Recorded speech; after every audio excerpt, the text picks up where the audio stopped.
Hello friends, मैं हूं CACS Rahul Ranka और इस वीडियो में हम डिस्कस करेंगे पेपर 4 कंपनी सेक्रेटरी का एग्जीक्यूटिव का paper 4 corporate accounting and financial management का क्वेश्चन पेपर पैटर्न और उसके जो चैप्टर्स हैं वो सारे चैप्टर्स में से कौन से इंपॉर्टेंट है, कौन से मीडियम इंपॉर्टेंट है और कौन से ऐसे चैप्टर्स हैं जिसको हमें लेस वेटेज देना है।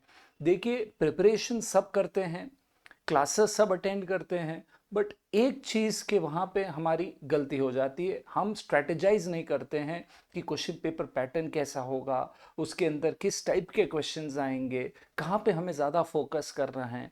Being A rank holder in CA and CS, all India rank holder, I can, with my experience of last 15 years, can guide you as to the analysis of the paper, right? तो चलिए बिना time waste किए हम पढ़ते हैं, हम देखते हैं CS एग्जीक्यूटिव ग्रुप 1 पेपर 4 का जो क्वेश्चन पेपर पैटर्न होगा और उसमें कौन से चैप्टर्स इंपॉर्टेंट है। Let's begin. देखिए, ये ग्रुप 1 में पेपर 4 है, इसका नाम ऑब्वियसली आप अभी मैंने आपको बोला है corporate accounting and financial management. ये जो है 100 मार्क्स का पेपर है, no doubt in that, right. अब ये पेपर जो है दो पार्ट में डिवाइड किया गया है। एक है पार्ट 1 जिसका है 60 मार्क्स का वेटेज, 60 मार्क्स का वेटेज है पार्ट 1। अब इसके अंदर क्वेश्चन 1 होगा, यहाँ पे कोई चॉइसेस नहीं है, आपको सारे क्वेश्चंस अटेम्प्ट करने हैं। क्वेश्चन 1 होगा जिसके अंदर ABC होगा और सारा मिला के होगा 15 मार्क, राइट। अब ये 15 मार्क जो है 8+3+4 या 8+4+3 करके तीन सब सेक्शन में डिवाइड करके आपको देंगे। पहला क्वेश्चन, दूसरा क्वेश्चन 5-5 मार्क का, 15 मार्क का टोटल, तीन क्वेश्चन होंगे A, B एंड C। ठीक उसी तरह से क्वेश्चन 3 में भी तीन बिट्स है ABC और क्वेश्चन 4 में भी तीन बिट है ABC। ये सारे 15-15 मार्क के हैं, राइट। ये सारे मोस्टली जितना मेरे को लग रहा है ये सारे प्रैक्टिकल क्वेश्चंस होने चाहिए, राइट। अब 4 के अंदर इंटरनल चॉइस है, राइट। 4 के बदले आप कर सकते हैं और दिया हुआ देखिए, या तो आप क्वेश्चन 4 करें या क्वेश्चन 4A करें, राइट। क्वेश्चन 4 जो है ABC 5-5 मार्क्स 15 मार्क का होगा। क्वेश्चन 4A सेम 1-2-3 5-5 मार्क्स के तीन बिट्स होंगे। अब ये जो क्वेश्चन 4A है ये मोस्ट लाइकली मेरे नॉलेज में थियरी होना चाहिए, राइट। तो जिनको भी थियरी कंफर्टेबल है या जो थियरी पे ज़्यादा भरोसा करते हैं वो 4A पे ध्यान दे सकते हैं। तो यहाँ पे चार क्वेश्चंस हैं। पहला, चारों question each question 1, 2 and 3 and 4 each question 15 marks का है। सो 15 4 60 मार्क्स आपको मिलेंगे। फिर जाते हैं हम पार्ट 2 में जिसका वेटेज है 40 मार्क्स। अब ये पार्ट 2 में आपको सिर्फ दो क्वेश्चन होंगे 20-20 मार्क के। क्वेश्चन नंबर 5 20 मार्क का, राइट। इसमें तीन सब डिवीजन हैं, A, B and C. Most likely A will be 10 marks and B and C might be 5 or 7 or 3. Some division will be there.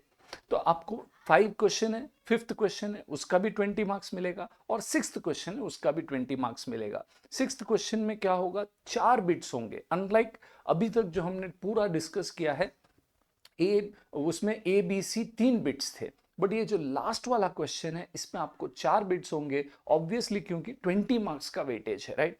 तो 5 के चार bits 20 mark का। अब यहाँ पे फिर से एक इंटरनल चॉइस है, मतलब आप या तो क्वेश्चन 6 करें या फिर और यू कैन डू क्वेश्चन 6 से, राइट। अब क्वेश्चन 6 से 1 2 3 4 चार बिट्स हैं, 5 मार्क्स के ईच। ये जो क्वेश्चन 6A है वो भी पूरा का पूरा जितना मेरा अंदाजा है it must be theory, right. तो अगर आप थियोरी देखें तो 20 मार्क्स 6A में और 15 मार्क्स 4A में, मतलब करीबन 35 मार्क्स जो है आपको मिलेगा थियोरी से, right. And then let's move to the next discussion कि इंपॉर्टेंट टॉपिक कौन से हैं सर, राइट। तो कुछ लोग अगर एग्जाम के पहले देख रहे हैं या वाइल प्रिपेयरिंग अगर आप देख रहे हैं वीडियो, तो आप क्या करें, जो ए वाला है, I have done ABC analysis.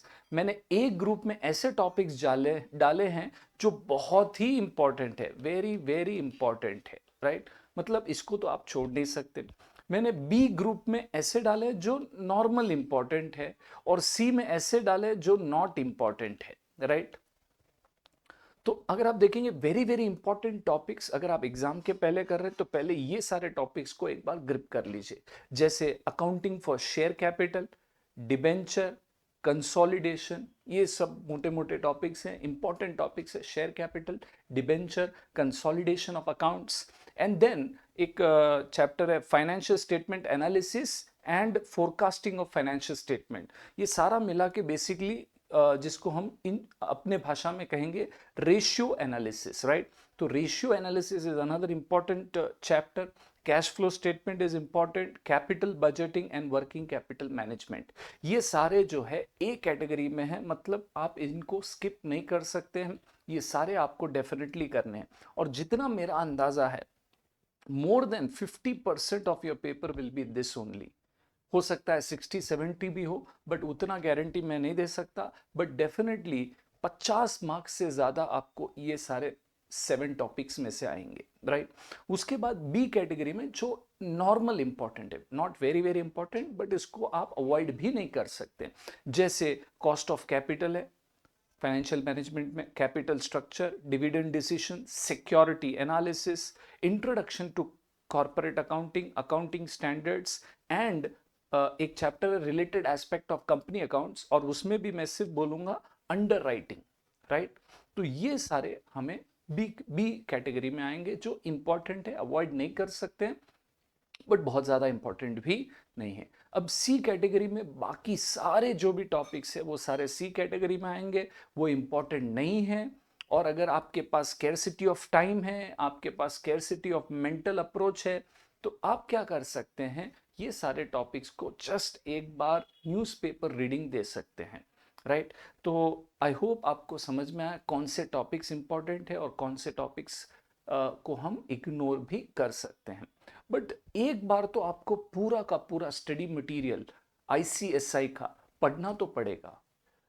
देखिए, प्रिपरेशन के लिए आप एक बार पूरा आईसीएसआई मॉड्यूल पढ़ें, एक बार पढ़ने के बाद उसके बाद आप डिसाइड करिए कि अच्छा मुझे ये सारे टॉपिक्स पे फोकस करने हैं, तो इसको आप दबा के करें, मतलब टॉपिक्स को आप दबा के करें, राइट। मतलब आप ज़्यादा से ज़्यादा क्वेश्चन सॉल्व करें, अगर उसमें कुछ थियरी है तो उसको भी एक बार देख लें, राइट। और जो सी कैटेगरी वाले हैं उनको आप सिर्फ एक बार या 2 बार न्यूज़पेपर रीडिंग एग्जाम के पहले एक बार देख सकते हैं, या कुछ पास्ट एग्जाम के क्वेश्चंस हैं आपके पास ये टॉपिक्स के, तो वो सब करके जा सकते हैं, राइट।